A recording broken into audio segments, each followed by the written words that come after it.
It is another interesting edition of the Market Review where we discuss key developments in the financial and capital market as it affects the economy. Our focus today will be on August 2022 inflation rate implications for investors in the Nigerian capital market. And my guest is Mr. Ayodeji, MD CBO Optimus by Afrinvest. Nice to have you once again on the program, Mr. Ebo. Yeah, good morning, and thanks for having me. Thank you very, very much. Before we begin this conversation, let's give you a wrap of some major market stories from last week. The Nigeria Exchange Limited released its dividend policy in ensuring that shareholders receive returns on their investments. The policy document, which was approved by the group's board of directors of NGX Group PLC and published on the company's website, was formulated in accordance with the laws of the Federal Republic of Nigeria, investment and tax legislations, codes of corporate governance, as well as internationally recognized best practices and principles. Also last week, the Nigeria Exchange Limited and the United Bank for Africa agreed to collaborate on diaspora investments in Nigerian capital market. This was revealed at the closing gong ceremony held to welcome the newly appointed Group Managing Director of United Bank for Africa, Mr. Oliver Alawuba, and the Deputy General Manager, Mr. Muyiwa Akinyemi, amongst other members of the management team. ISA, the ISSA, has announced that it has accepted the Central Securities Clearing System PLC, Nigeria, and this has made it become a member of the board of directors of the ISSA, effective September 2022. Also, the Managing Director, Chief Executive Officer of the CSCS, Mr. Haruna Jalo Waziri, is accordingly appointed into the board of ISSA. Welcome back. If you're joining us, it is the Market Review Show, and our conversation today is on August 2022 inflation rates, implications for investors in the Nigerian capital market. My guest is Mr. Ayodeji, MD CBO Optimus by Afrinvest. Yeah, good morning, and thanks for having me. Mr. Let me just take it from here. The World Bank last week issued a statement saying that the rate of hikes, particularly from developed economies like the Fed, Bank of England, and the ECB, may trigger recessions in 2023. What for you stands out from that statement? Yeah, so I understand the fear in terms of the expected recession, but if we also look at some of the last inflation rates, we could see that for August came down to 8.3% in the US from 8.5%, and we expect that to also slow down.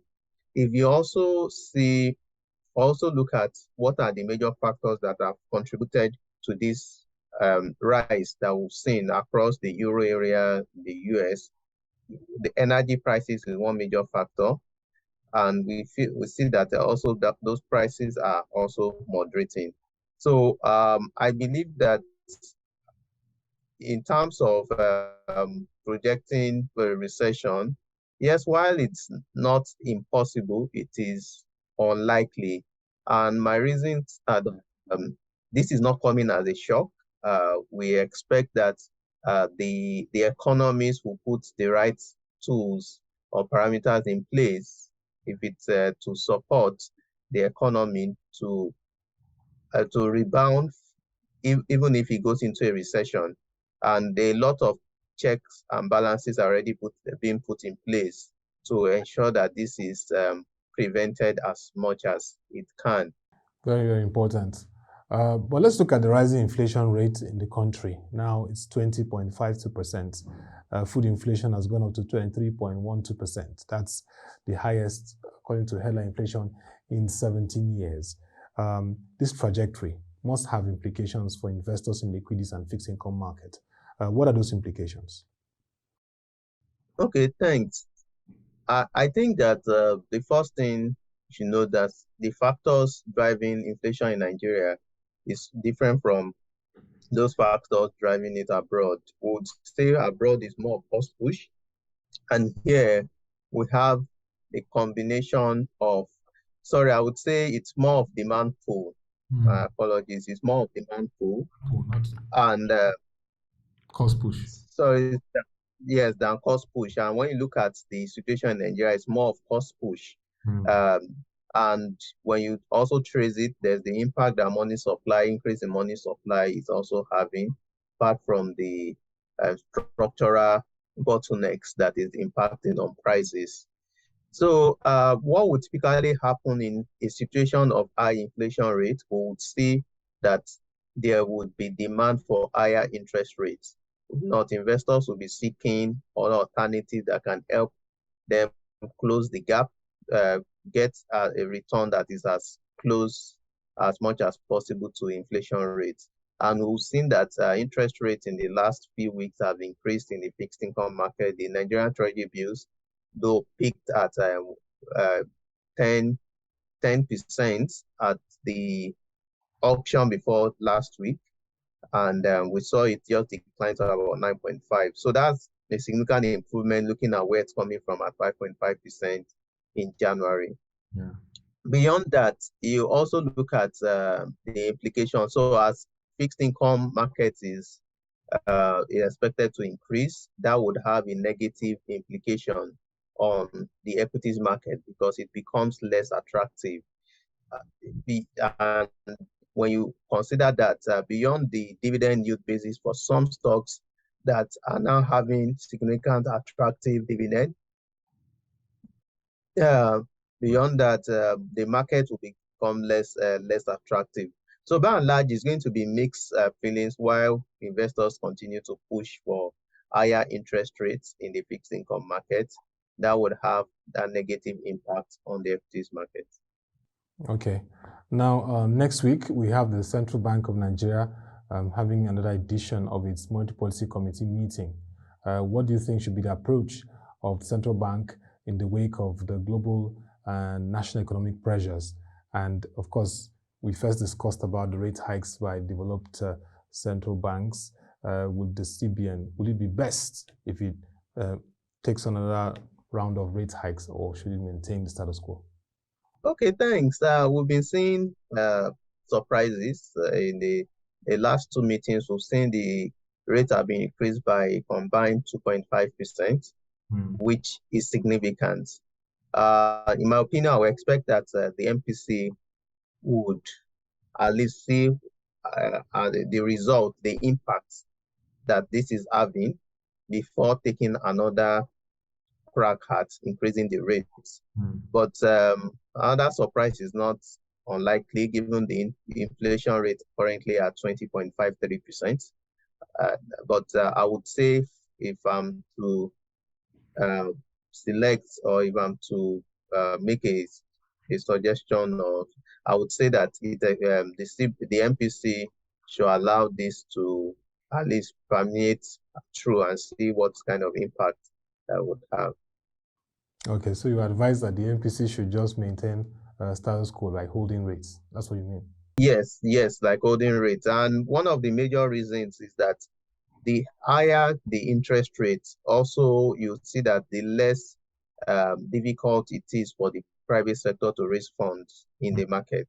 Raising fund currently through commercial paper is almost very soon will cross 20%, which when you look at the potential profit margin on the business, may not be able to absorb it, which will make it difficult for them. We saw a lot of companies take advantage when rates were significantly low at sub 10%, 10%. So that is also an implication which would impact on growth, because if there's less access to capital and everyone has to resort back to the expensive bank loans, which are mostly short-term, then it will impact on productivity.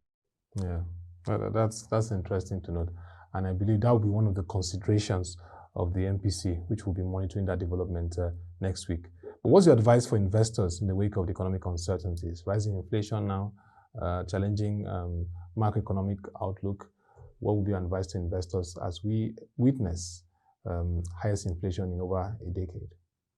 Okay, thanks. I think investors should be smarter, should look for investments that can help them reduce the impact of inflation. The first thing is there needs to be diversification to foreign currency in your portfolio. So you need to invest in dollar-denominated assets. So to just clarify, I'm not saying buy dollars and keep. Okay. I'm saying that invest in dollar mutual fund, invest in euro bonds. Their yields currently for euro bonds are around 13-14%. That's massive in dollar terms. So that you would be able to take care of some of the impact the imported inflation is having on the inflation rates. Secondly, you should also try to invest more in commercial papers than treasury bills.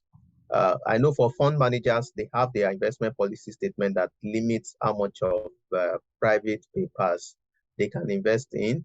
But for the individual, you can consider just spreading your risk around the different commercial papers that are giving higher rates and has good rating. Rating is very critical. It's not all form of papers that you put in your money, because what we see in period when inflation is high, there's always the Ponzi schemers take advantage of investors because they are seeking to have investment that yields higher interest rates.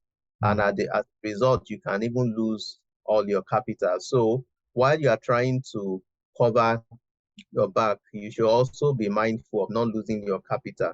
So investments that will reduce that impact is what should be focused on. So with a combination of investment in commercial paper, investment in FGN savings bond, the 2-3 year were issued at 11-12% at the last offer. So all those would reduce that impact. Yes, there's a gap of 8%, but with combination of the investment in dollar-denominated assets, as we see adjustments, it's only a matter of time. It's not sustainable. We may see that adjustment at the official markets, but we believe that once supply also improves, we would be able to see that there may be appreciation at the parallel market, which is currently above 700 naira to $1. Okay, Mr. Ayodeji, very interesting. Diversify investments into dollar-denominated mutual funds, explore the FGN savings bonds, and of course, commercial papers. That's why we need to make more money so we can diversify and indeed prepare for a bumper December. But of course, you must make that money first and invest it very well. So thank you very much, Mr. Ayodeji. I mean, very interesting insights from you as we look at the impact of the August 2022 inflation rate, which is the highest in 17 years, and how Nigerian investors should react. Thank you very, very much for the insights you provided. And we'll still keep in touch, to track this inflation and activities as it affects investors. Thank you once again. Mr. Ayodeji, MDCB Optimus by Afrinvest. That'll be all for this edition of the Market Review Show. If you have questions or suggestions around the topic discussed today, please send your email or suggestions, questions, and of course views to what is being displayed on the screen. Yes, you can see that email on the screen. Please send your views and suggestions or comments to that email. Also, follow our website, www.proshare.co. It's displayed on the screen to read our latest news articles, reports, and stories. Particularly, we are engaging stakeholders now on our 8th edition of the ProShare Online Trading Report. It's very important for you to participate in that survey. This is for capital markets stakeholders. You can engage us on our social media platforms displayed on the screen. Don't forget that you need to be informed to make the right investment decisions. Thank you for watching, and keep discussing the financial and capital markets because they create wealth and economic opportunities.